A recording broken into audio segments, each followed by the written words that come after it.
Alright, we're going to learn how to change the belts on any Coinco Vantage bill acceptor. The first thing you're going to do is remove the bill box. And you're going to remove the bezel, and they're just a snap-on bezel, so you're going to press the red lever in on each side, and then the bezel right off. Next thing we're going to do is we're going to take the board cover off.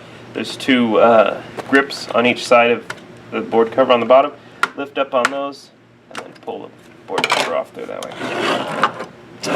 Okay, and then depending on what kind of bill acceptor you have, if it's a 110 volt and 24 volt combo, you're going to have two boards here. If it's 24 volt only, you're only going to have this board here, but this is a combo bill acceptor, so we've got to take off two boards. And take the screws off, and be very careful with the boards. There's anti-static covers over them to keep static from your body, causing the boards to short out.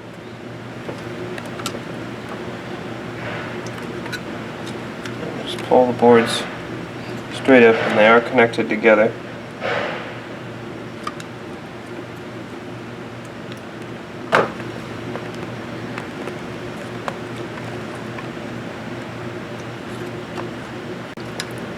Okay, so you got to reach in there with a tool and pop up the connector. It's flexible and it just snaps down into the connector on the main board here. There is also a piece on the power board that's got pegs on it that you can take off if you want to, but just be sure you put it back on.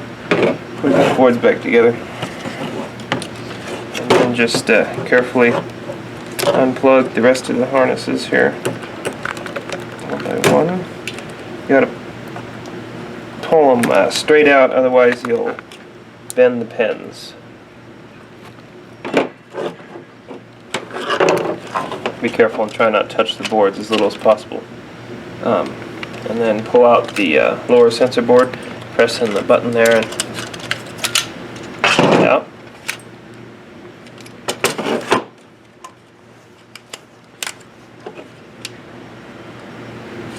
Okay, and then here, tricky part is next. There's two clips here. There's one here and one there, and you can't see them from this side very well, but that's where they are.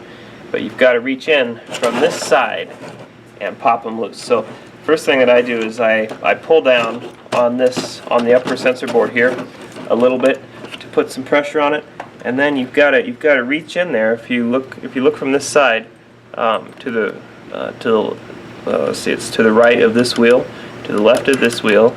You look in there, you can see each of those clips in there, and you want to push with a screwdriver or with a little tool like what I've got. You got to push it out, push it away from you, and you'll hear it click. Again, you got to do that on the other side too.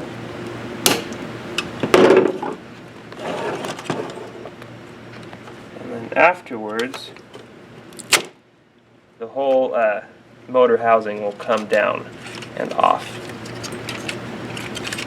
And you got to apply pressure, downward pressure, while you're doing that though, because otherwise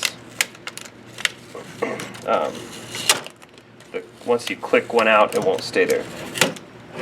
And this cover, I'm just gonna, a piece of plastic Coinco puts in there that really isn't necessary. I just leave it out when I put it back together.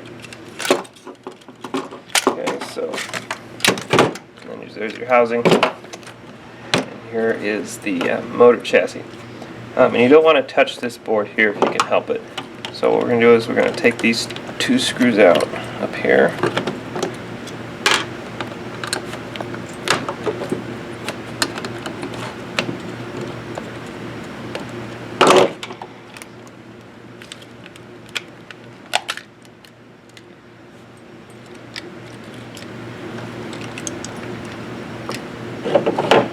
And occasionally Coinco put like hot glue around the sensor boards, which you don't need to worry about replacing or anything like that. You just pull it off.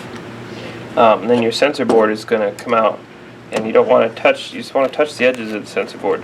Normally for this, I just take the sensor board off, just unplug it.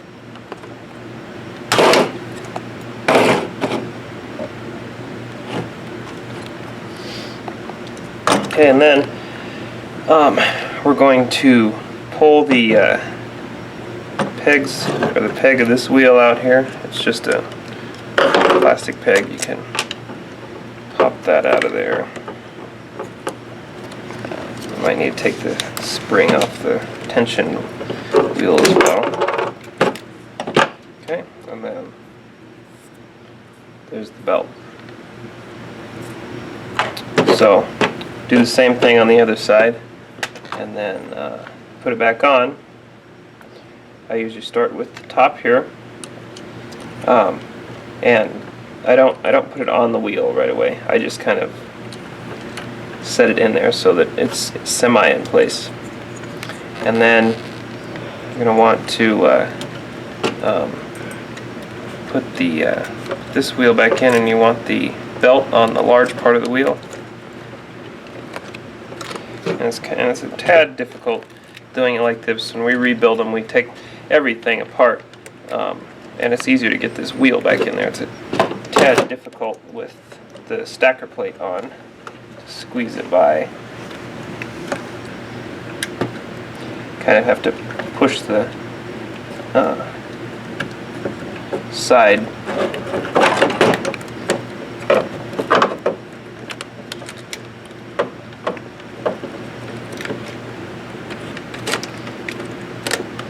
Make sure that's on there good, and then slide your axle back through, and there's a straight side on it.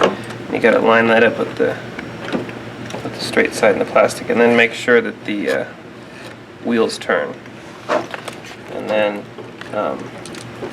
now that that is on there, slip your spring back in behind the tension wheel, and then put the belt back on. But it can't go on.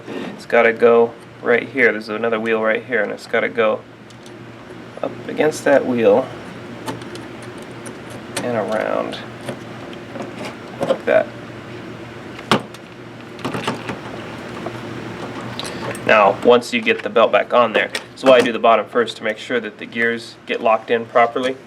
If you do it up here first, then the drive motor won't turn. I mean, when you get it on there all the way, it's not going to move at all, because the drive motor isn't going to turn unless there's power in there.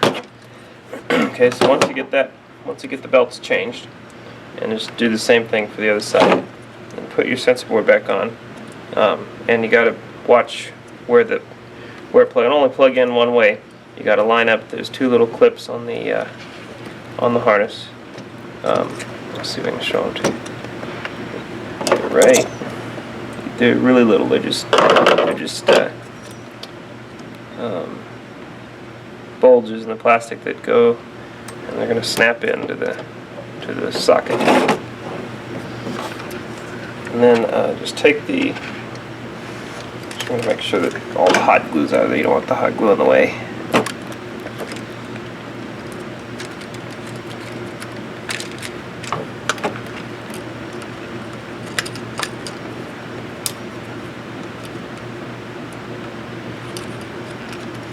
Loose hot glue cause trouble later on, so just tear it out of there.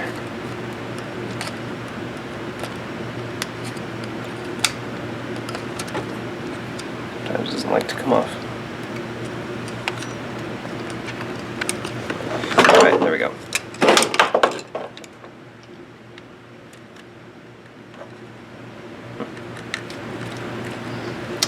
And be careful, because the wheel, the white wheels are loose and can fall out. Alright, so then just set the sensor board back in there, into the sensor housing. Make sure it's in there properly before you set the motor chassis down on top of it.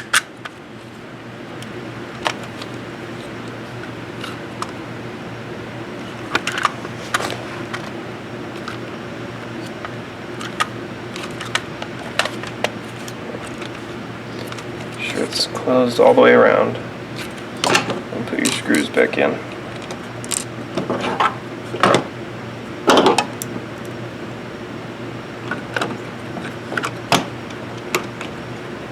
Don't over tighten them, but make sure that they're firm.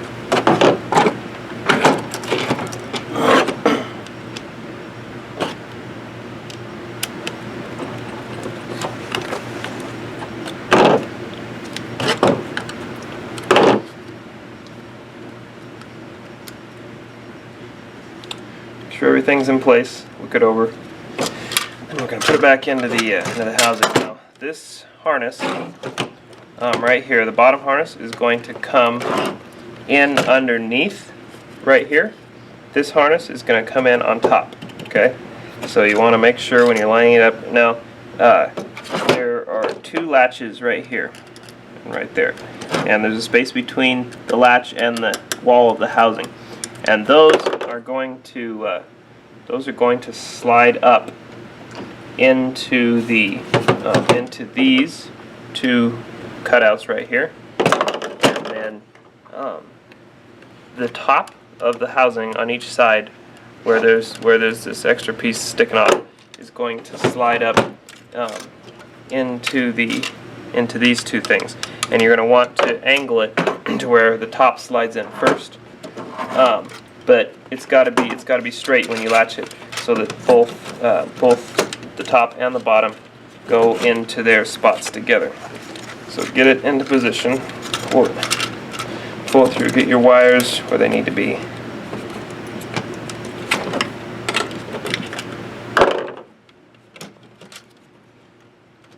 Okay, so I'm gonna move this one up. Alright, so it's started up there, those have started to go in, and I'm lined up down there, I'm straight. I push it up, snaps in, my wires are free and loose. At this point, slide back in your lower assembly, and then put your boards back in. I like to latch them together first. Be careful when you're doing this, because they're fragile.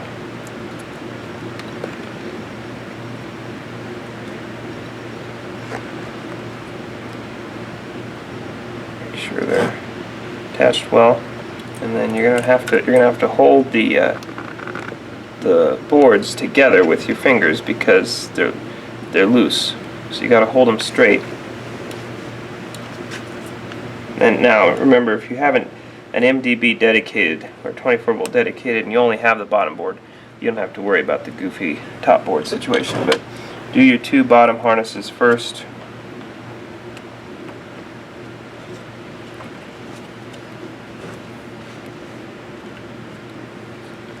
And do the side harness.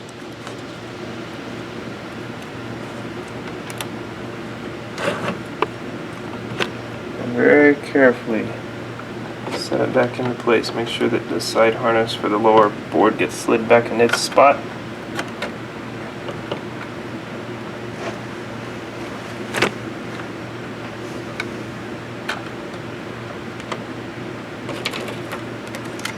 Put your static cover back on.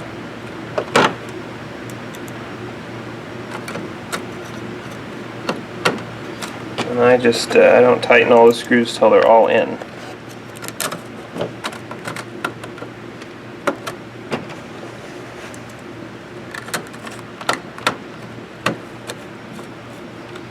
And tighten them one by one. Remember, don't over tighten these either.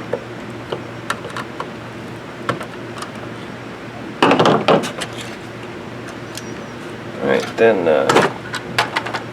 your bell mounts back on.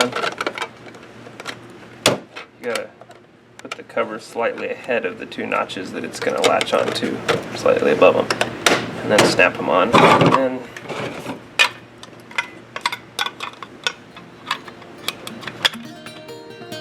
make sure your backing's on your bezel.